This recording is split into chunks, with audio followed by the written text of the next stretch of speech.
Assalamualaikum warahmatullahi wabarakatuh. Selamat siang mahasiswa ilmu lingkungan. Sebelum mulai acara pada hari ini, berdoa menurut agama dan kepercayaan masing-masing. Berdoa dimulai. Berdoa selesai.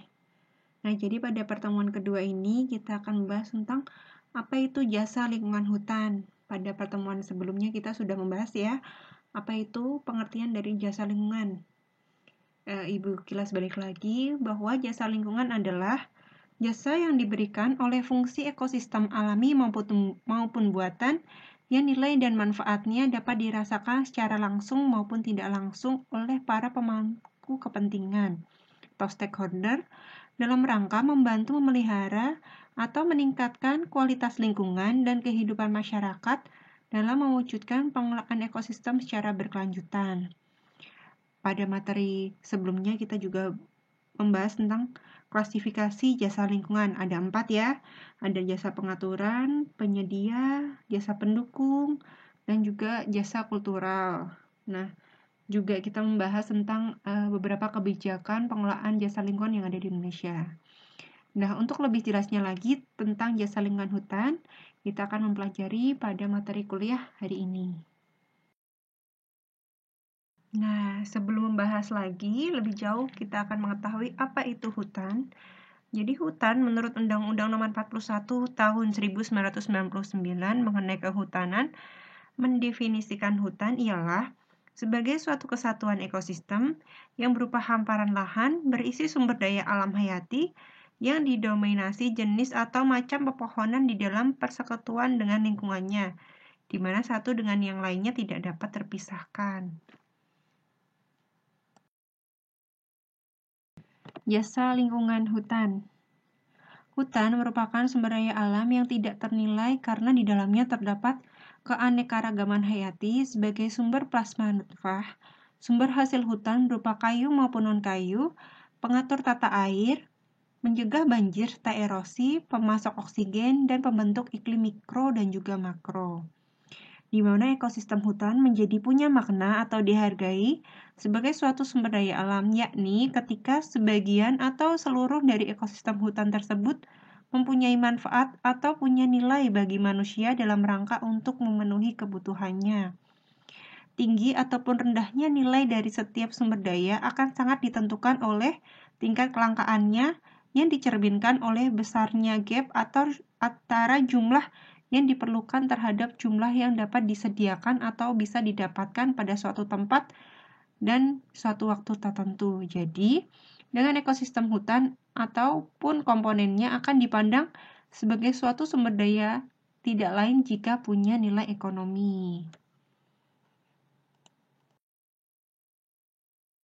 Selanjutnya tentang jasa lingkungan hutan. Ekosistem hutan dapat dipandang sebagai suatu sumber daya setidaknya karena dapat memproduksi berbagai manfaat, baik yang kasat mata dan yang tidak kasat mata. Produk yang kasat mata dapat berupa hasil hutan kayu atau HHK, maupun yang produk hutan non-kayu atau HHBK, seperti getah, rotan, madu, dan lain sebagainya. Sedangkan yang tidak kasat mata dikenal sebagai produk jasa, yaitu jasa lingkungan. Beberapa jasa lingkungan yang dapat dibangkitkan oleh sumber daya hutan antara lain adalah sebagai pengendali kesehatan, pengendali hidrotermal, pengendali hidrologis, pembangkit jasa wisata, dan juga sebagai jasa penyerat karbon. Ini pembagian produk jasa lingkungan dalam 4 kategori. Yang pertama, untuk penyerap dan penyimpan karbon. Yang kedua, konservasi keanekaragaman hayati. Yang ketiga, perlindungan dan pengaturan tata air.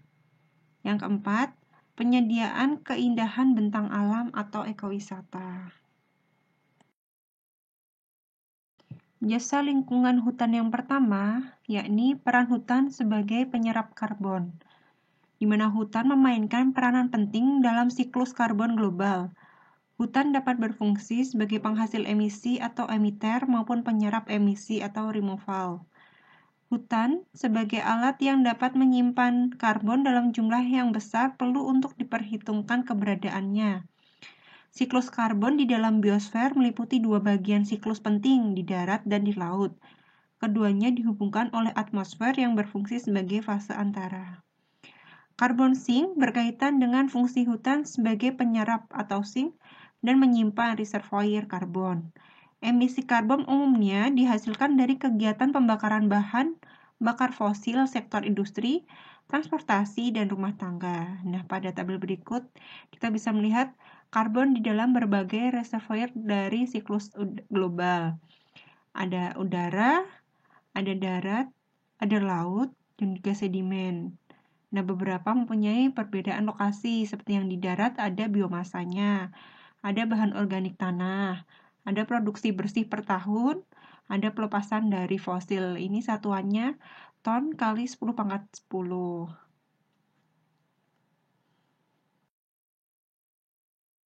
Selanjutnya, jasa lingkungan hutan yang kedua yakni peran hutan dalam konservasi keanekaragaman hayati. Indonesia merupakan salah satu negara yang dikategorikan oleh masyarakat internasional sebagai negara dengan mega biodiversity. Memiliki iklim tropis dengan luas tutupan hutan mencapai 124 juta hektar, ini menurut KLHK 2017, sehingga menjadikan keanekaragaman hayati tergolong tinggi di Indonesia. Kawasan hutan merupakan bagian penting sebagai tempat hidup jutaan keanekaragaman hayati, baik itu tumbuhan maupun hewan. Menurut Prima et al. 1998, sedikitnya telah ditemukan sekitar 1.500 jenis burung, 500 mamalia, 8.500 iklan, 25.000 tumbuhan berbunga, 1.250 paku-pakuan, dan ribuan jenis takson lainnya yang hidup pada kawasan hutan di Indonesia. Sehingga beragam tumbuhan dan hewan tersebut telah banyak berperan dan dimanfaatkan oleh manusia untuk memenuhi kebutuhan hidup seperti untuk sumber makanan dan obat-obatan. Jasa lingkungan hutan yang ketiga yakni peran hutan dalam pengendalian daur air, di mana hutan dengan penyebarannya yang luas dengan struktur dan komposisinya yang beragam diharapkan mampu menyediakan manfaat lingkungan yang amat besar bagi kehidupan manusia, antara lain jasa peredaman terhadap banjir, erosi, dan sedimentasi serta jasa pengendalian daur air. Di mana di sini ada 5 peran hutan dalam pengendalian daur air. Yang pertama, hutan sebagai pengurang atau pembuangan cadangan air di bumi melalui proses evapotranspirasi dan pemakaian air konsumtif pada pembentukan jaringan tubuh vegetasi. Yang kedua, hutan menambah titik-titik air di atmosfer. Yang ketiga, hutan sebagai penghalang untuk air di bumi melalui proses intersepsi. Yang keempat, hutan sebagai pengurang atau peredam energi kinetik air lewat, yakni tanah air permukaan dari bagian batang dan tahan aliran air permukaan karena adanya seresah. Yang kelima, hutan sebagai pendorong ke arah perbaikan kemampuan watak fisik tanah untuk memasukkan air lewat sistem perakaran, penambahan bahan organik atau adanya kenaikan kegiatan biologik di dalam tanah. Nah, peran hutan sebagai penyedia sumber daya air yakni ketergantungan masyarakat yang tinggal di kawasan sekitar hutan terhadap keberadaan hutan sangatlah tinggi. Kemampuan hutan sebagai regulator air mampu memberikan kontribusi dalam menyediakan air bagi masyarakat sekitar hutan. Sehingga peran hutan sangat besar dalam menyokong kehidupan manusia. Salah satu diantaranya dari kemampuan sebagai regulator air melalui berbagai proses dalam siklus hidrologi yang berlangsung di dalamnya. Nah, fungsi hidrologis hutan tersebut antara lain berupa yang pertama, pengendalian curah hujan yang jatuh di permukaan tanah sehingga mencegah terjadinya erosi dan sedimentasi air permukaan. Yang kedua, penyerapan sebagian air hujan untuk kemudian disimpan dan dialirkan kembali sebagai air permukaan dan air tanah. Yang ketiga, pengendali intrusi air laut ke daratan sehingga mencegah salinasi air tanah. Yang keempat, pemrosesan air hujan dengan berbagai bahan polutan yang dikandungnya untuk kemudian dikeluarkan sebagai air baku yang layak digunakan bagi kehidupan manusia dan makhluk hidup. Yang kelima, pengendalian banjir dan kekeringan serta mengatur sumber air untuk dapat tersedia sepanjang tahun. Jasa lingkungan hutan yang keempat, yakni peran hutan sebagai penyedia keindahan alam. Jasa lingkungan keindahan bentang atau yang lebih sering kita sebut sebagai ekowisata merupakan salah satu tipologi dari pemanfaatan jasa lingkungan.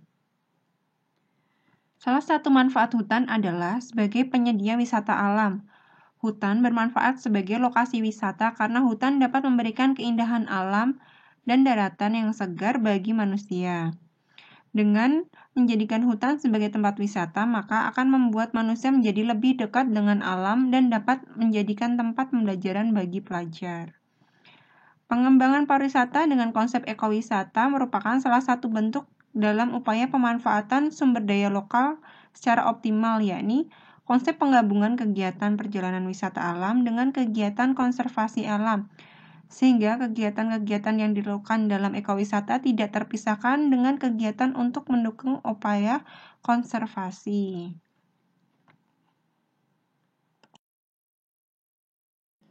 Jasa lingkungan hasil hutan bukan kayu atau biasa disebut HHBK.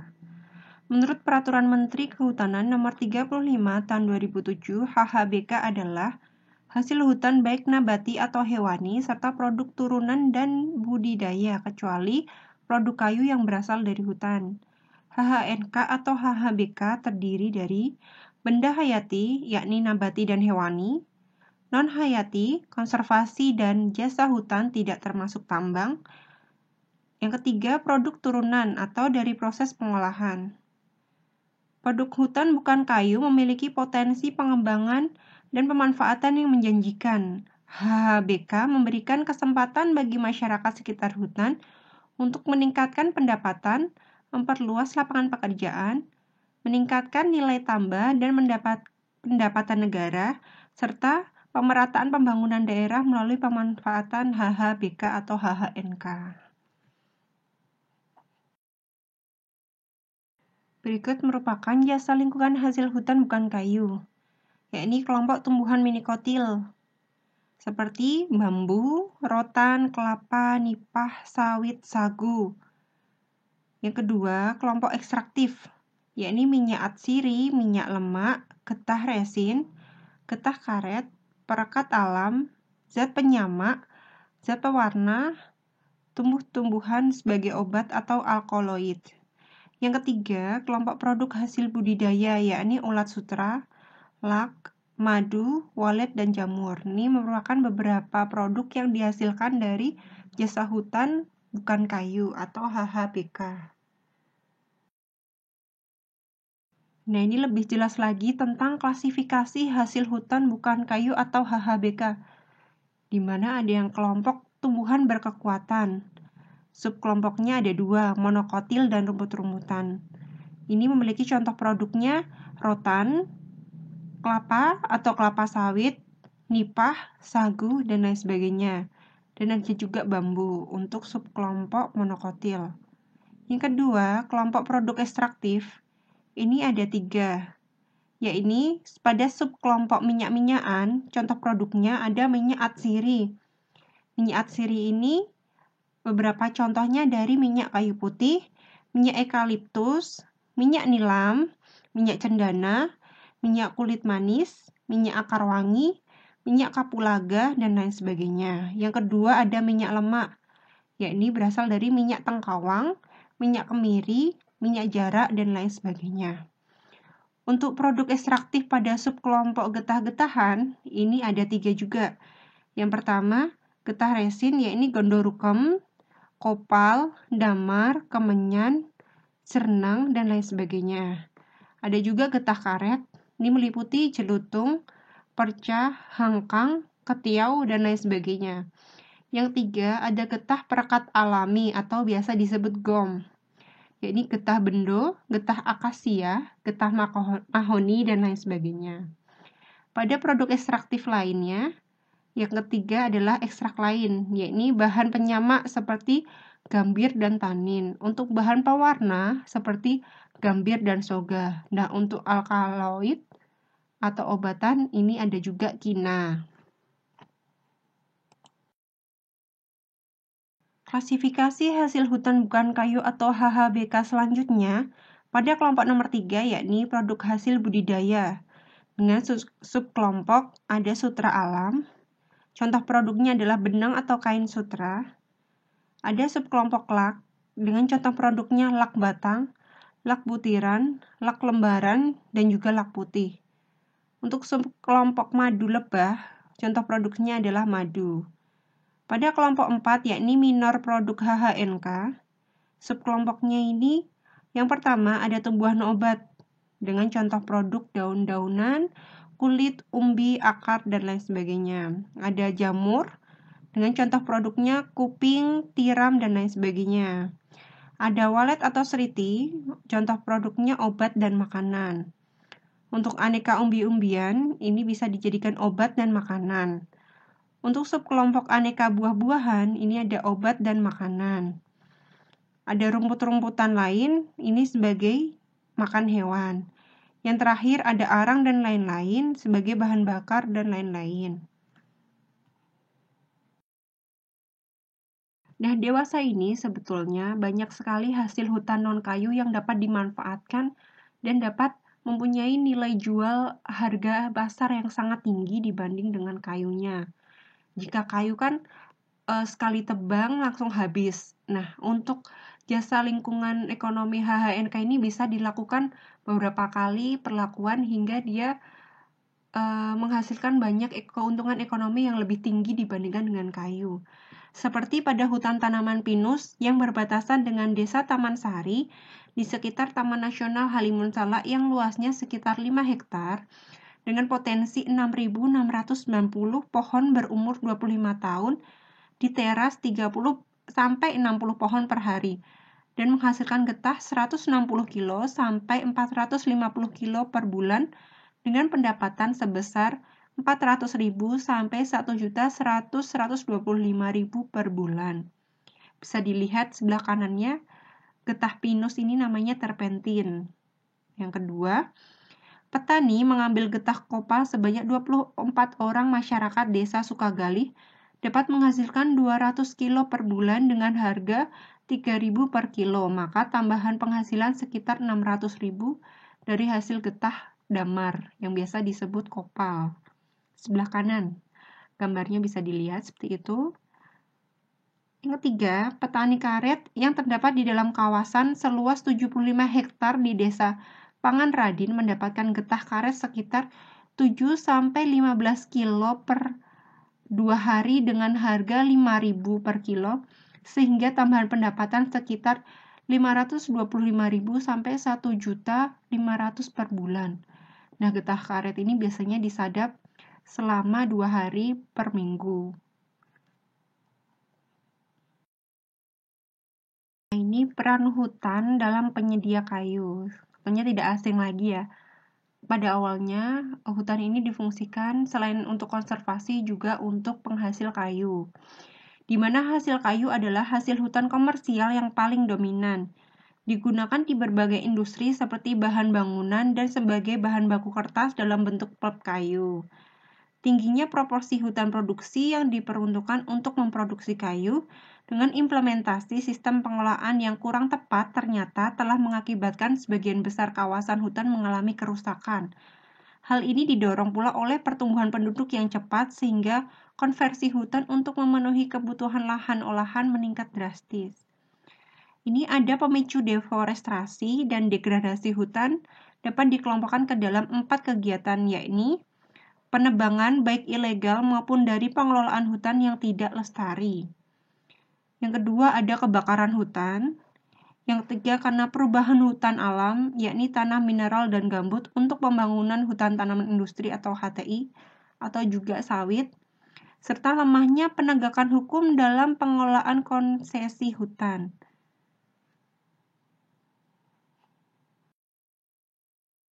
Nah, seperti yang sudah disebutkan sebelumnya, ada 4 kriteria yang dapat menyebabkan degradasi dan deforestasi hutan, yakni yang pertama, pembalakan liar, yang kedua juga penebangan ilegal, yang ketiga pastinya kebakaran hutan. Ini bisa dilihat dari gambar yang disajikan. Nah, menurut Cecep Risander dari Ensiklopedia Jurnal Bumi, hal ini mengakibatkan hilangnya keanekaragaman hayati, yang pastinya siklus air terganggu dan dapat menyebabkan erosi. Nah, pada gambar berikut ini, kita bisa melihat deforestasi Indonesia tahun 2016 sampai 2017. Ini di wilayah Indonesia dengan total 479.000 hektar. Nah, pada tabel sebelah kanan kita bisa melihat deforestasi dalam dan luar kawasan, di mana kawasan hutan ini terdegradasi sekitar 308.000 hektar dan area penggunaan lainnya atau APL 171.000 hektar. Dengan kawasan hutannya sebanyak 64,3% dan area penggunaan lain atau APL ini sebesar 35,7%. Selanjutnya ada deforestasi berdasarkan fungsi kawasan hutan, di mana hutan konservasi ini mencapai 8,1%. Untuk hutan lindung, deforestasinya 12,1%. Nah, yang terbanyak adalah pada hutan produksi sebanyak 44,1%. Untuk area penggunaan lain atau APL ini sebesar 35,7%, ribu per hektar. Ini kita bisa melihat juga grafik luas deforestasi dari 1996 sampai 2017. Ini dari 1,87 naik menjadi 2,51, lalu 1,06 hingga sekarang 0,5 dan lain sebagainya. Ini bisa dilihat Indonesia untuk luasan hutan yang terjadi deforestasi, lalu yang kuning ini adalah kawasannya, lalu yang orange ini kawasannya, yang kuning ini adalah APL atau area penggunaan lain. Berikut ini permasalahan pengelolaan hutan. Pengelolaan hutan menghadapi permasalahan yang kompleks untuk memadukan kebutuhan dari berbagai pengguna, yakni yang pertama, pemerintah berharap untuk memobilisasi potensi ekonomi dan ketenagakerjaan dari sumber daya yang dapat diperbarui. Yang kedua, pengusaha swasta berusaha keras untuk meningkatkan keuntungan yang dihasilkan oleh aktivitas mereka dan persaingannya dengan investasi alternatif. Yang ketiga, penduduk lokal terutama di daerah perdesaan mengandalkan hutan sebagai sumber utama bagi bahan bakar, bahan konstruksi, bahan pangan, pakan ternak, dan penghasilan mereka. Selain itu, hutan juga bisa merupakan bagian dari dasar budaya mereka. Yang keempat, publik berharap hutan menjadi komponen penting untuk stabilitas dan kenyamanan lingkungan lokal. Yang kelima, akhir-akhir ini juga telah menjadi peningkatan perhatian masyarakat tentang peranan hutan dalam perubahan iklim global dan konservasi biodiversitas. Untuk mengatasi permasalahan-permasalahan hutan, Kementerian Lingkungan Hidup dan Kehutanan membuat paradigma baru, yakni pembangunan kehutanan tahun 2010 hingga 2030. Hingga pergeseran prinsip dari pengelolaan berbasis kayu menjadi manajemen berbasis sumber daya. Dengan kebijakan strategis atau visi pembangunan kehutanan, yakni pembangunan kehutanan bertumpu pada pemanfaatan jasa lingkungan yang bertujuan mengembangkan perlindungan, sistem penyangga kehidupan, pengawetan biodiversity, capacity building, dan pemberdayaan masyarakat, sehingga rakyat sejahtera, hutan tetap lestari. Berikut ini keberhasilan pemanfaatan jasa lingkungan hutan. Ini ada 5 indikator. Yang pertama, kualitas sumber daya alam yang meningkat. Yang kedua, kesejahteraan masyarakat meningkat. Yang ketiga, pengembangan kapasitas pegawai dan masyarakat meningkat. Yang keempat, pencemaran ekosistem tertiadakan. Dan yang terakhir, penerimaan PNBP meningkat. Terima kasih sudah mengikuti kuliah kedua jasa lingkungan dengan tema jasa lingkungan hutan. Jika ada salah, saya mohon maaf. Wassalamualaikum warahmatullahi wabarakatuh.